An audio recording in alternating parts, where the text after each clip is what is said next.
लग्नानंतर होईलच प्रेम या मालिकेच्या आजच्या एपिसोडमध्ये आपण पाहत असतो की इकडे जी काही काव्य असते आणि पार्थ असतात ते दोघेही त्यांच्या रूममध्ये येत असतात. माननीच्या कानमंत्रामुळे खरं पार्थ आता काव्याची काळजी घेत असतो. तिला छान वाटावं म्हणून तिच्यासाठी एक सरप्राईज ठेवलेलं असतं. तिला डोळे बंद करूनच त्यांच्या रूममध्ये घेऊन येत असतो. काव्याला मात्र काही केले काही कळत नसतं. ती म्हणत असते, काय चाललं देशमुख, सांगा तरी ना मला. पार्थ म्हणत असतो, थांबा थोड्या वेळ थांबा, तुमच्यासाठी एक छान सरप्राईज आहे, इथे बसा बरं, असं म्हणून काव्याला एका चेअरवर बसवतो. आता इकडनं या प्लॅनिंगमध्ये मिथुन काकासुद्धा सामील असतात. त्यांनी छान असं कोमट पाणी एका भांड्यात आणलेलं असतं. आता पार्थ म्हणत असतो, काव्या तुम्ही शांत बसा, थांबा, तुमचं सरप्राईज थोड्याच वेळात रेडी होतंय. काव्याला मात्र अजिबात धीर नसतो. ती म्हणत असते, देशमुख सांगा ना, उघडू का मी पट्टी. पार्थ म्हणत असतो, अजिबात नाही काव्या, थोडंसं असं म्हणून तिचं सरप्राईज रेडी करत असतो. आता त्या कोमट पाण्यात थोडंसं थंड पाणी टाकलेलं असतं आणि त्यात छान छान बऱ्याच गोष्टी काहीतरी मिसळत असतो. गुलाबाच्या पाकळ्या असतात, वास येण्यासाठी छान काहीतरी असतं. आता ते काय नेमकं आहे ते अजिबातच कळलेलं नाही. काव्याला काही केल्या कळत नसतं. इकडनं मिथुन काका म्हणत असतात, किती छान वास येतोय. तेव्हा कुठे काव्याला कळतं की ते काकासुद्धा सामील आहेत.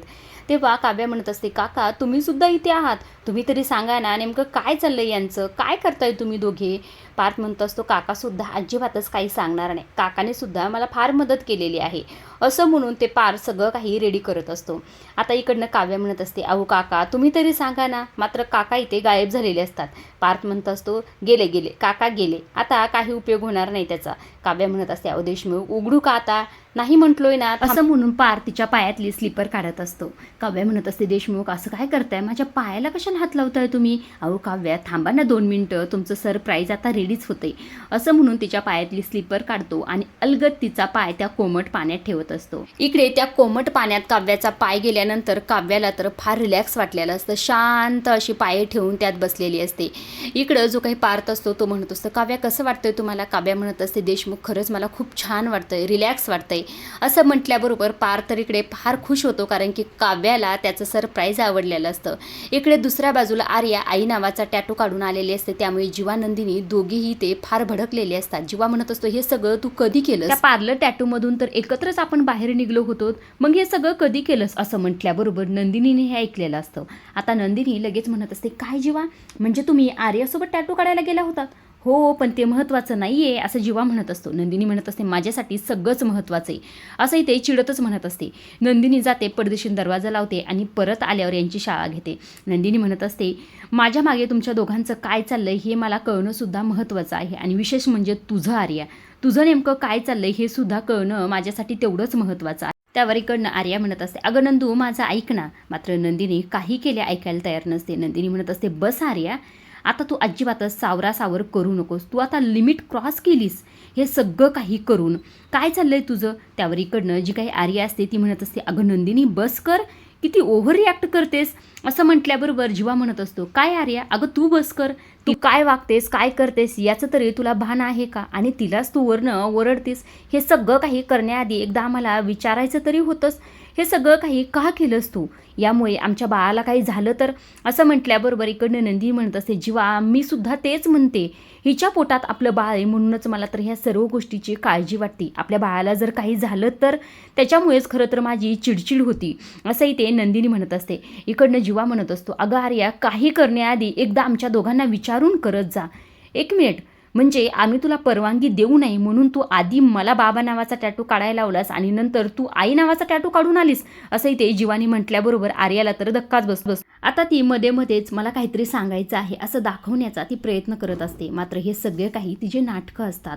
जीवा म्हणत असतो, हे सगळं करून तू काय सिद्ध केलंस, यामुळे आमच्या बाळाला काही इन्फेक्शन झालं तर, काही त्रास झाला तर याची जिम्मेदारी कोण घेईल. त्यावर आर्या म्हणत असते, हे बाळ माझं सुद्धा आहे. असं म्हटल्याबरोबर नंदिनीला इथे फार राग येतो. नंदिनी म्हणत असते, खबरदार, हे बाळ तुझं नाही आहे असा विचार सुद्धा तू करू नकोस, हे बाळ फक्त आमचं आहे. आणि एक गोष्ट कायम लक्षात ठेव आर्या, नंदिनी जरी बाळाला जन्म देऊ शकली नसेल तरी सुद्धा ती आई नक्कीच होऊ शकते. तुझ्या पोटातल्या बाळाची आई फक्त नंदिनी आहे, नंदिनी जीवा देशमुख, असंही ते खडसावूनच नंदिनीने सांगितलं. आणि काय विचार करून हा टॅटू स्वतःच्या हातावर तू काढून घेतलास, नाही म्हणजे जीवानी फक्त बाबा नावाचा टॅटू काढला म्हणून तू सुद्धा टॅटू काढून आलीस आई नावाचा का, आणि कशासाठी हे सगळं काही केलंस, काय तुझ्या मनात जर काही वेडवाकडं असेल ना आर्या, असं म्हणून अक्षरशः आता नंदिनी एक मार्कर घेऊन येते आणि ते आर्याच्या हातावर त्याच टॅटूच्या साईडला लिहित असते. जेव्हा हे सगळं काही आर्या पाहते तेव्हा मात्र आर्याला धक्का बसलेला असतो. नंदिनी इकडे चिडलेली असते. नंदिनी म्हणत असते, हे घे, हे कोरून घे तुझ्या मनावर. एक टॅटू तू काढलास, आता हा दुसरा टॅटू मी तुझ्या हातावर काढलाय. बाळाची आई नंदिनी आहे, हे सुद्धा त्या टॅटू सारखंच तुझ्या मनावर कोरून घे, असे ते खडसावूनच नंदिनी आर्याला म्हणत असते. आर्या मात्र इकडे जीवाचं तोंड पाहतच असते. जीवा म्हणत असतो, माझ्याकडे काय पाहतेस आर्या? नंदिनी जे काही बोलते ते अगदी खरं आहे. इथून मागे तू ज्या काही चुका केल्या त्या सगळ्या काही मी पोटात घालत आलो, मात्र आज नाही. आज नंदिनी जे काही म्हणते ते अगदी खरं. तू आमच्या बाळाचा एकदा सुद्धा विचार करू नये का आर्या? असं म्हटल्याबरोबर नंदिनी म्हणत असते, जेव्हा तुम्ही या आर्याशी काय बोलत बसला? एखाद्या डॉक्टरांना कॉल करा आणि त्यांना विचारा की या टॅटूचा आमच्या बाळाला काही त्रास तर होणार नाही ना, नाहीतर आपण हा टॅटूच काढून टाकूया. जीवा म्हणत असतो, अगं नंदिनी असं काय करतेस? काढून टाकणं एवढं सोपं नाही, खूप त्रासदायक आहे हे सर्व काही. या सगळ्यातून मी एकदा गेलोय. नंदिनी म्हणत असते, आता काय करायचं आर्या तूच सांग, आमच्या बाळाला काही झालं तर काय करायचं? हे सगळं काही नंदिनी चिडत म्हणत असते. इकडे आर्याचा पारा चढलेला असतो. आर्या ओरडतच ह्या दोघांनाही शांत करते. त्याच वेळी इकडे दुसऱ्या बाजूला दाखवण्यात आलेला आहे. इकडे जो काही पार्थ असतो ती काव्याची चांगली सेवा करत असतो. काव्याला म्हणत असतो, आता चेहऱ्यावरची पट्टी काढली ना तरी चालेल. असं म्हटल्याबरोबर आता काव्या पडदेशीन ती पट्टी काढून टाकते. काव्या जेव्हा हे सगळं काही पाहते, सगळी तयारी पाहते, तेव्हा मात्र काव्याला फार आनंद झालेला असतो. काव्या म्हणत असते, काय देशमुख, हे सगळं काही तुम्ही माझ्यासाठी कर? त्यावर इकडनं पार्थ म्हणत असतो, नाही व काव्या, तुमच्यासाठी कुठे? हे खरं तर माझे पाये तुम्हाला उसने दिलेत ना, म्हणून जरा चेपून देतोय. काव्या म्हणत असते, काय देशमुख तुमचं चाललंय? आता पार्थ म्हणत असतो, काय ना, मला चांगलंच कळतं व माझी बायको दिवसभर किती काम करते, अभ्यास करते, त्यामुळे तिचा मेंदूसुद्धा थकत असेल ना, असं म्हणून तिचे गुडघे चिपून देत असतो. काव्या म्हणत असते, माझा मेंदू अजिबातच गुडघ्यात नाही बरं का, तुमच्या त्या रम्याचा असेल. असं म्हटल्याबरोबर पार्थ म्हणत असतो, काय माझी रम्या? मग जातो मी त्या रम्याचेच पाय चिपून देतो. तेव्हा काव्या रागानेच पाहते. इकडनं पार्थ म्हणत असतं, अहो काव्या, मी मस्करी केली, मी कशाला जाऊ त्या रम्याचे पाय चेपून द्यायला? माझी इथे फिसकारलेली मांजर आहे, ती माझ्यासाठी एवढं सगळं करते, माझ्या बाळासाठी एवढा त्रास सहन करते, सगळ्या गोष्टी इतक्या मॅनेज करते, मग मी थोडंसं तुमच्यासाठी केलं तर काय हरकत आहे? काव्या म्हणत असते, खरंच पार्थ, खरंच मला फार छान वाटतंय. प्रत्येक बाईला जर अशी ट्रीटमेंट मिळणार असेल ना, खरंच तिला बाईपणाचं आणि आईपणाचं कधीही ओझं वाटणार नाही. खरंच थँक्यू पार्थ. असं म्हटल्याबरोबर पार्थ म्हणत असतो, मला अजिबातच थँक्यू म्हणू नका, या सर्व गोष्टीचं क्रेडिट फक्त आमच्या आईवर जातं, कारण की आईनेच आमच्यावर असे काही संस्कार केलेले आहेत, त्यामुळे ह्या सर्व गोष्टी आम्हाला सुचतात आणि आईच्या कानमंत्रामुळेच खरं तर ही मला आयडिया आलेली आहे. असं म्हटल्याबरोबर काव्या म्हणत असते, मग आईचेच आभार मानायला हवेत, एवढी छान मला ट्रीटमेंट मिळाली त्याबद्दल. असं म्हटल्याबरोबर पार्थ म्हणत असतो, हो मग माझी आई आहेच तेवढी भारी. काव्या म्हणत असते, त्या माझ्या सासूबाई आहेत आणि माझ्या सासूबाई खरंच ग्रेट आहेत, असे ते काव्या म्हणत असते. आता पार्थ म्हणत असतो, बरंच कसं वाटतंय तुम्ही सांगा तरी? काव्या म्हणत असते, खरं सांगू का पार्थ, खूप छान वाटतंय. तुम्ही न सांगता हे सर्व गोष्टी केल्यामुळे तर मला आणखी भारी वाटलेलं आहे, जगातलं सगळं सुख मिळाल्यासारखं वाटतंय. पार्थ म्हणत असतो, हो ना, आणि त्यामुळेच खरं तर हे मी केलेलं आहे, असं म्हणून तिचे पाय चेपीत असतो. काव्या तर फार खुश असते. इकडे दुसऱ्या बाजूला आर्या चिडण्याचं नाटक करत असते. दोघांनाही म्हणत असते, बस करा यार तुमचं, माझं ऐकून तरी घ्या, मला काय म्हणायचंय. असं म्हटल्यानंतर नंदिनी म्हणत असते, तुला काय म्हणायचंय आर्या, आता काय राहिलंय तुला म्हणायचं? असं म्हटल्याबरोबर ही आर्या नाटकं करायला आणि कहाणी बनवायला सुरुवात करते. आर्या म्हणत असते, तुला कसं वाटलं ग की हा मी टॅटू तुमच्या बाळासाठी काढलाय? तुमच्या बाळासाठी मी हा टॅटू अजिबातच काढला नाही. जीवाने बाबा नावाचा टॅटू काढला, म्हणून मी आई नावाचा टॅटू काढील असा चीप विचार माझ्या डोक्यात सुद्धा आला नाही. याचं कारण खरं तर वेगळंच आहे.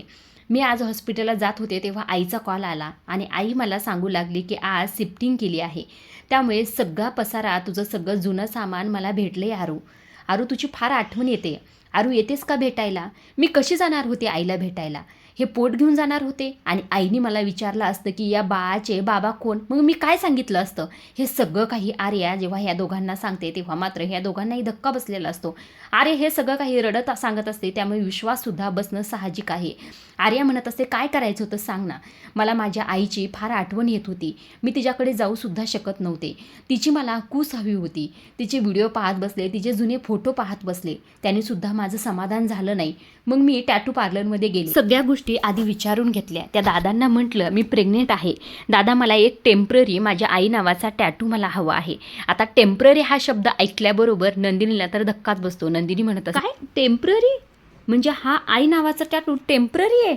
असं म्हटल्याबरोबर इकडनं आर्या म्हणत असते, हो टेम्पररीच आहे. आणि तो माझ्या आईच्या आठवणीत मी काढला होता. तुम्हाला काय वाटलं? मला बाळाची काळजी नाही? जीवा म्हणत असतो, अगं आर्या, पण हे सगळं काही तू आधी सांगायचं ना. आर्या म्हणत असते, तुम्ही दोघांनी बोलून दिलं तर सांगेल ना. तुम्ही मला किती घालून पाडून बोललात, माझ्या मनाचा एकदासुद्धा विचार केला नाही तुम्ही. आता इकडे नंदिनीला वाईट वाटत असतं. नंदिनी म्हणत असते, अगं आर्या, ऐकून तरी घे ना माझं. आर्या मात्र तिचा हात जोरात झटकते आणि ते साईडला येऊन बसलेली असते. आता नंदिनीला ती बोलून देणार नाही हे नंदिनीला माहीत असतं. त्यामुळे नंदिनी जीवाला इशारा करते आणि तिला समजवा असंही ते नंदिनी म्हटल्याबरोबर जीवा तिच्या शेजारी जाऊन बसतो आणि तिचा हात हातात घेऊन तिला समजवण्याचा प्रयत्न करत असतो. आता आर्याचं लक्ष जीवाने तिचा हातात हात घेतलेला आहे याकडे जातं. त्यामुळे आर्या मनातच विचार करते, फायनली जीवाने मला जवळ घेतलं असं म्हणून खुश होत असते. पण मात्र डोळ्यात पाणी असल्याचं दाखवत असते. जीवा इकडे माफी मागत असतो. जीवा म्हणत असतो, खरंच नंदिनी आणि माझं खरंच चुकलं. आम्ही तुझं एकदा ऐकून घ्यायला हवं होतं. आर्या नाटकं करत जीवाचा हात झटकण्याचं नाटक करते. जीवा म्हणत असं काय करतेस तू? आमचं चुकलं म्हणतोय ना. इकडनं आर्या म्हणत असते, काय म्हणलीस नंदिनी मगाशी तू? की जीवाने बाबा नावाचा टॅटू केला म्हणून मी आई नावाचा टॅटू केलाय? अगं नाही बाई नाही, कसा विश्वास ठेवणारच माझ्यावर तू? हा नवरा तुझाच आहे आणि हे बाळ सुद्धा तुझंच आहे. मी यातलं काहीही घेणार नाही. हे जे माझ्या आयुष्यात सुख आलंय ना, ते सुख मला भोगून दे. ही मैत्री, हीच बाळाची चाहूल, ह्या सर्व गोष्टी एकदा काय तुमचं बाळ जन्माला आलं ना, की तुमचं बाळ मी देऊन टाकेल आणि परत मी एकटी होईल. तोपर्यंत तरी मला हे सुख अनुभवून दे. हे माझ्याकडून सुख हिरावून घेऊ नको असं हात जोडतच नंदिनी पुढे नाटक करत असते. इकडे जीवा म्हणत असतो, हे सुख तुझं कुणीही हिरावून घेणार नाही. आम्ही आहोत ना तुझ्यासोबत, तू अजिबात काळजी करू नको आर्या, आम्ही आहोत ना. आर्या मात्र इकडे रडण्याचं पुरेपूर नाटक करत असते. तिला फार त्रास झालेला आहे या सर्व गोष्टीचा असं ती दाखवण्याचा प्रयत्न करत असते. आता जीवासुद्धा तिच्या पुढे हात जोडत असतो. इकडनं आर्या मात्र त्याला इग्नोर करत असते. नंदिनीला हे वाईट वाटतं. नंदिनी म्हणत असते, अगं आर्या, काय चाललंय तुझं? बस कर ना आता, किती लांबवणारच हे सगळं काही? जीवा तुझ्या पुढे हात जोडतात, मग आता माफ कर ना, किती खेचणारच हे सर्व काही? असंही ते नंदिनी म्हणत असते. खरं तर माझं सुद्धा चुकलं, मी तुझी माफी मागते, पण असं काही वागू नकोस. पण हा विषय इथेच थांबव, अजिबात लांबवू नकोस. पण एक गोष्ट लक्षात ठेवा आर्या, या सर्व गोष्टी करण्याआधी आम्हाला एकदा विचारत जा, कारण की या बाळाची असं म्हटल्याबरोबर ही आर्या भडकते आणि नंदिनीवर चिडूनच बोलत असते.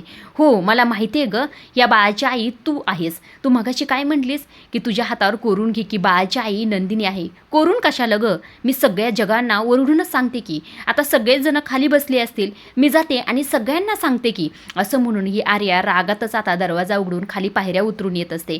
इकडे जीवानंदिनी सुद्धा तिच्या मागं धावतच आलेले असतात. आता तिघेही धावत येताना सगळ्यांनीच पाहिलेलं असतं. सगळ्यांना कळत नसतं नेमकं हे काय चाललंय. आल्याबरोबर ही आर्या म्हणत असते, आई आई म्हणून ती थांबलेली असते. तेव्हा माननी म्हणत असते, हो हो बोल ना, काय झालं, काही सांगायचंय का तुला? त्यावर ही आर्या शांत होते.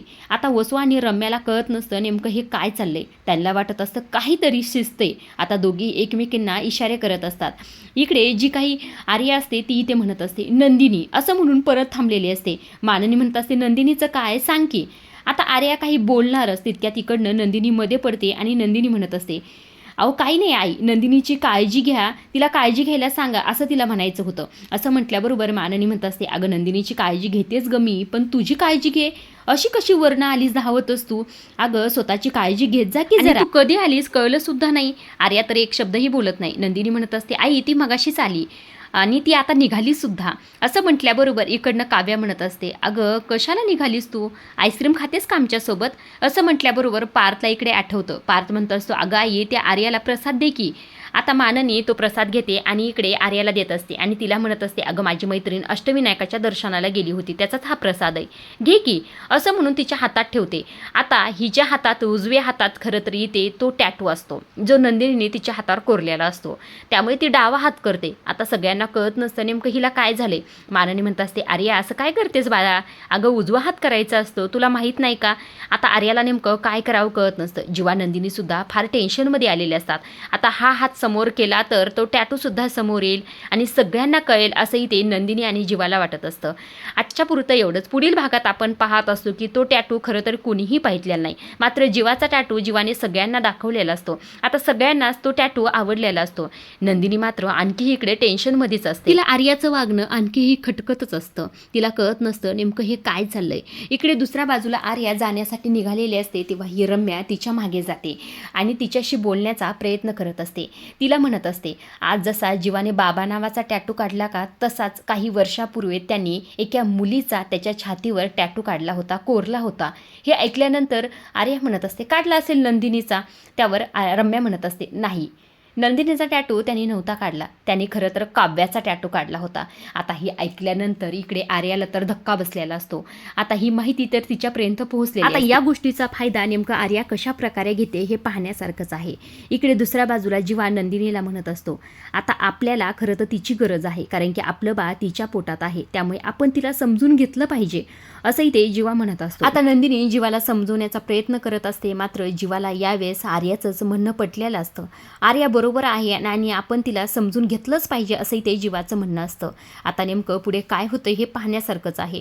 दुसऱ्या बाजूला जी काही आर्या असते ती मनाशीच म्हणत असते, आज नंदिनी तू माझ्या हातावर हा टॅटू कोरलास ना, लवकरच तू माझ्या हातावर जन्मजय आर्याचा आहे हा टॅटू कोरशील, असंही ते स्वतःच्या मनाशी रागानेच म्हणत असते. आजच्या पुरतं एवढंच. अशा डेली मालिकेचे अपडेट, नवीन प्रोमो जर तुम्हाला जाणून घ्यायला आवडत असतील तर आपल्या चॅनलला जरूर सबस्क्राईब करा.